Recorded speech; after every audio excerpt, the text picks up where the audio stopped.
In order to visualize a vector volume, let's just create one with a volume, set its rank to be vector.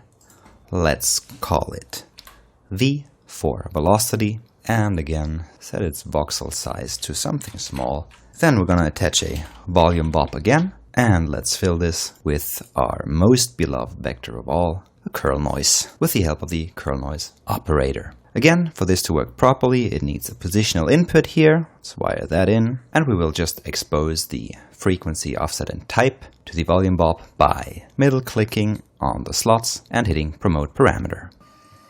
Like so. Now, if we want to write this out, we might be tempted to pipe this into the density out in here. However, that won't do anything because our volume is called velocity at the moment. So let's export it the proper way with a bind export and set its type to vector and its name to V for velocity. Then wire this up in here.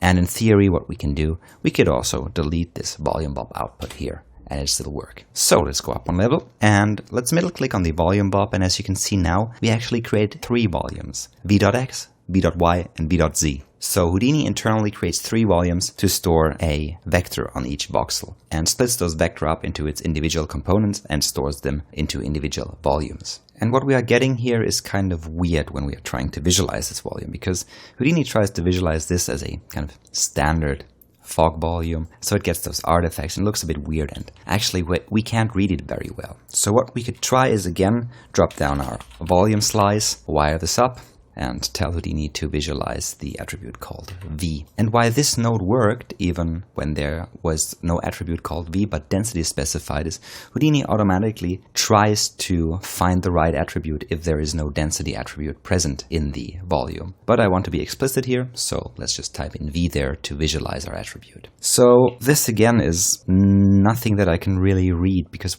in the end what I'd like to do is see the effect of my vectors that I stored in the volume. And one rather easy and also design-wise powerful tool to visualize vectors is the volume trail. And what volume trail needs to function is, on the one hand, a volume, which a vector stored in there, and some points that it can move through this volume in order to visualize what's happening. So in order to generate points, let's first drop down a bound node, get the bounds of this volume here, and then drop down a points from volume, and let's convert this bounding box into points here. Let's just dial down the point separation so each voxel has a point, and pipe this into the volume trail and highlight it. And after quite some calculation, what we can see is this. This is a bit dense from the point count to be actually readable, so in the points from volume, let's dial that back to a bit more sensible numbers, like so. And what we can see here is we can see those points here being advected through the volume by the velocity vector that is stored within the volume. So this is a really nice way to actually display what's happening in the volume. Also, it is a really nice way of displaying curl and playing with curl and designing with curl. So you could actually pipe in a geometry in here and have this volume shaped by a geometry,